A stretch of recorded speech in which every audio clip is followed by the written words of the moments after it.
Hello everyone, मेरा नाम उर्मिला कंचन है और आप देख रहे हैं मिशन कंपटीशन। बच्चों, आज हम जीन पियाजे के बारे में बात करेंगे। जीन पियाजे जो कि सीडीपी की बिल्कुल आत्मा है, उनके बिना सीडीपी जैसे कि अधूरा है। और जो भी आप एग्ज़ाम देते हो जैसे कि टैट, सी टैट और अदर स्टेट टैट जो आप देते हो, उन सब में अगर इसके 2-4 क्वेश्चन ना आए तो कुछ भी ना आए। तो इसलिए जीन पियाजे को इसकी आत्मा कहा जाता है। या फिर ये मान लो कि सीडीपी हम पढ़ते हैं तो वो उसमें क्या पढ़ते हैं, सारे बच्चों के बारे में पढ़ते हैं, बच्चों के विकासात्मक अवस्थाएं पढ़ते हैं, बच्चों के विकास के बारे में पढ़ते हैं, उनका संज्ञानात्मक विकास पढ़ते हैं। तो जो संज्ञानात्मक विकास है वो किसने लिखा है? वो लिखा है जीन पियाजे ने। जीन पियाजे ने दिया था। और संज्ञानात्मक सिद्धांत के जो पिता माने जाते हैं वो जीन पियाजे ही माने जाते हैं। संज्ञानात्मक सिद्धांत को विकासात्मक सिद्धांत भी कहा जाता है। क्या कहा जाता है? विकासात्मक सिद्धांत।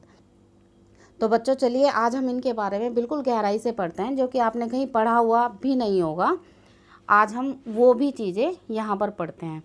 देखिए बच्चों, जो ये जीन पियाजे थे ये स्विट्ज़रलैंड के निवासी थे। कहाँ के निवासी थे? स्विट्ज़रलैंड के निवासी थे। इनके 3 पुत्र थे। इन्होंने अपने खुद के बच्चों पर ही 16 वर्षों तक प्रयोग किया था और उनका स्टेप बाय स्टेप अध्ययन किया था, और उसी अध्ययन के आधार पर इन्होंने विकासात्मक सिद्धांत दिया था।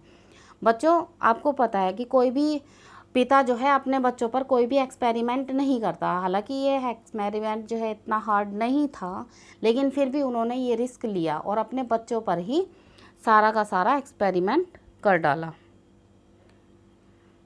चलिए आगे पढ़ते हैं हम इनके बारे में। जीन पियाजे का सिद्धांतात्मक विकास का जो सिद्धांत है वो मनुष्य के जीवन में होने वाले बदलावों और विकासों को बताता है। किसे बताता है? मनुष्य के जीवन में होने वाले बदलावों और विकासों को बताता है। यह मानव बुद्धि की प्रकृति एवं उसके विकास से संबंधित एक विशाल सिद्धांत है।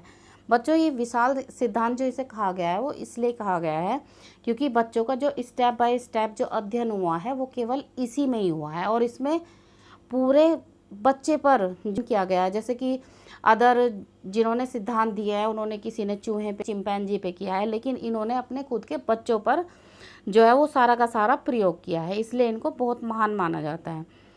पियाजे का मानना था कि व्यक्ति के विकास में उसका बचपन एक महत्वपूर्ण भूमिका अदा करता है। आपको भी पता होगा बचपन महत्वपूर्ण भूमिका अदा क्यों करता है, क्योंकि बचपन एक राजाओं की तरह जिया जाने वाला एक स्टेज है। क्योंकि इसमें अगर आप अपने मम्मी से, पापा से कुछ भी कहते हो तो मम्मी पापा भी आपकी बात बिल्कुल मानते हैं, और जब हम बड़े हो जाते हैं तो तब कोई भी हमारी बात नहीं मानता है। इनफैक्ट हमें अपना खुद का काम खुद ही करना पड़ता है। तो इसीलिए जो है बड़ी अच्छी अवस्था है जो बाल्य अवस्था है हमारी। तो इसीलिए उन्होंने कहा है कि बचपन एक महत्वपूर्ण भूमिका अदा करता है। पियाजे का सिद्धांत यानी कि डेवलपमेंटल स्टेज थ्योरी कहलाता है। यह सिद्धांत ज्ञान की प्रकृति के बारे में और बतलाता है कि मानव कैसे कैसे क्रम से इसका अर्जन करता है। अर्जन का मतलब होता है ग्रहण करना। क्या होता है? ग्रहण करना।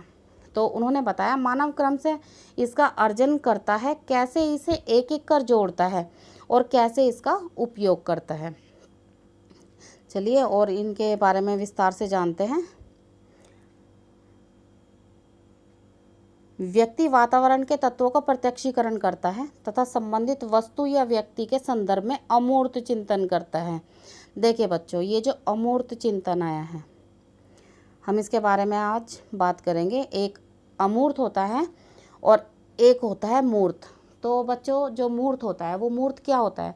मूर्त माने मूर्ति, यानी कि कोई ऐसी चीज़ जिसे हम छू सकें और महसूस भी कर सकें, वही होता है मूर्त। यानी कि हम उसको छू कर बता सकते हैं कि ये चीज़ है। जैसे एक छोटा सा बच्चा होता है, जैसे आप मिट्टी का कोई फल दे दो तो वो उसे छू कर, उसे देख के ये बता देगा कि ये सेब है। अगर उसे बताया जाए तो वो अपने जो है माइंड में उस चीज़ को संगठित कर लेता है कि ये सेब है।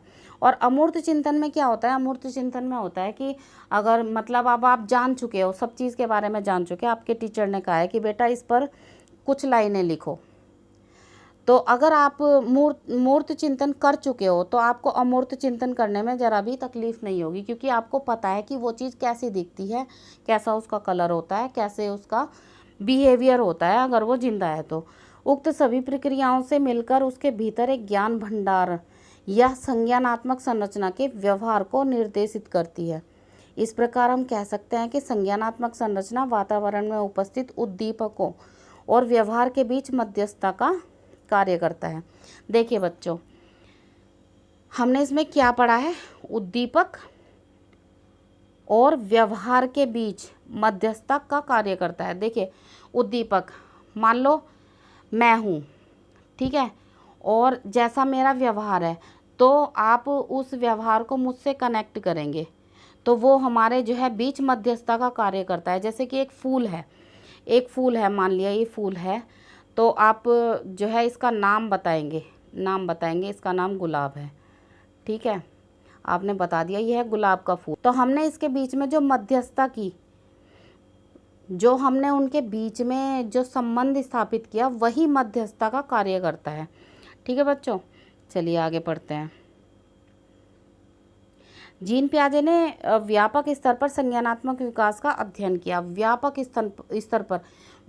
स्तर आपने देखा होगा, जब उन्होंने स्टेप बाय स्टेप अपने बच्चों पर पूरा का पूरा प्रयोग किया है तो वह व्यापक स्तर पर ही किया गया है। पियाजे के अनुसार बालक द्वारा अर्जित ज्ञान के भंडार का स्वरूप विकास की प्रत्येक अवस्था में बदलता है। विकास की प्रत्येक अवस्था में, बच्चों ये आप ध्यान रखना कि जो ये विकास की प्रत्येक अवस्था में इसका स्वरूप बदल जाता है। यानी कि आप छोटे हो तो अलग क्रियाएं करते हो, आप थोड़ा बड़े हो जाओगे तो अलग क्रियाएं हो जाएंगी, आप उससे भी बड़े हो जाएंगे तो आपकी क्रियाएं थोड़ी अलग हो जाएंगी। इसी चीज़ को इसमें बताया गया है कि वो मतलब अवस्था के अनुसार जो है सब चीज़ बदलती रहती है और परिमार्जित होता रहता है, इसलिए इसे अवस्था सिद्धांत यानी स्टेज थ्योरी भी कहा जाता है। चलिए थोड़ा सा आगे पढ़ते हैं इसके बारे में। बच्चों, जीन पियाजे ने संज्ञानात्मक विकास की 4 अवस्थाएं बताई हैं। कितनी अवस्थाएं बताई हैं? 4 अवस्थाएं बताई हैं। इन्होंने इसको 4 अवस्थाओं में विभाजित किया है। तो हम जानना चाहेंगे कि ये 4 अवस्थाएं कौन सी थी। चलिए हम आगे देखते हैं 4 अवस्थाएं कौन सी थी। तो इसमें नंबर 1 अवस्था थी संवेदी पेशीय अवस्था। कौन सी अवस्था थी? संवेदी पेशीय अवस्था। इसे कहते हैं सेंसरी मोटर स्टेज। यह जन्म के 2 वर्षों तक होती है, यानी कि जब तक बच्चा 2 साल तक रहता है तब तक यह अवस्था रहती है। इस अवस्था को संवेदी गामक अवस्था भी कहा जाता है। क्या कहा जाता है? संवेदी गामक अवस्था। तो बच्चों ये हमने एक शब्द पढ़ा है गामक। गामक का अर्थ क्या होता है? गामक का अर्थ होता है ये जो गामक अवस्था होती है, इस गामक अवस्था में बच्चा अपने शारीरिक क्रियाएं करता है। जैसे वो खेलता है, कूदता है, कोई चीज़ गिर गई है उसको उठाता है, मुंह में डालता है, यही क्रियाएं उसकी गामक क्रियाएं भी कही जाती हैं। इसलिए जो है इसको गामक अवस्था भी कहा जाता है। चलिए अब दूसरा नंबर पढ़ते हैं हम। क्या है दूसरा पॉइंट? है इसका पूर्व संक्रियात्मक अवस्था। क्या है? पूर्व संक्रियात्मक अवस्था यानी प्री ऑपरेशनल स्टेज। यह 2 से 7 वर्ष तक की होती है। बच्चों यह बाल्य अवस्था में भी आ जाती है। बाल्य अवस्था इसी स्टेज का एक हिस्सा है। चलिए अब नंबर 3 के बारे में जानते हैं। नंबर 3 है मूर्त संक्रियात्मक अवस्था। कौन सी है? मूर्त संक्रियात्मक अवस्था यानी कॉन्सेंट ऑपरेशनल स्टेज। ये 7 से 11 वर्ष तक होती है। कितने तक होती है? 7 से 11 वर्ष तक होती है। और इसे ठोस संक्रियात्मक अवस्था भी कहते हैं। इसे ठोस संक्रियात्मक अवस्था क्यों कहते हैं बच्चों? इसको ठोस संक्रियात्मक अवस्था इसलिए कहते हैं क्योंकि यही वो एज है जब हमें कुछ पता चलता है और हम उसको माइंड में रख लेते हैं। हमें पता चलता है और हम उसको अपने माइंड में रखते जाते हैं, तो वह हमारे माइंड में जो है ठोस हो जाती हैं, यानी कि बस जाती हैं। तो इसको इसीलिए ठोस संक्रियात्मक अवस्था भी कहा जाता है। देखिए अब हम पढ़ेंगे नंबर 4। तो नंबर 4 क्या है? अमूर्त संक्रियात्मक अवस्था। क्या है? अमूर्त संक्रियात्मक अवस्था यानी कि फॉर्मल ऑपरेशनल स्टेज। बच्चों ये 11 से 15 वर्ष तक की होती है। कितने वर्ष तक की होती है? 11 से 15 वर्ष तक की होती है। इसमें बच्चे में थोड़ी समझदारी आने लगती है और ये अपने ज्ञान के भंडारण में और भी ज़्यादा बढ़ोतरी करने लगता है। इसे औपचारिक संक्रियात्मक अवस्था भी कहा जाता है। तो बच्चों चलो आज के लिए इतना ही।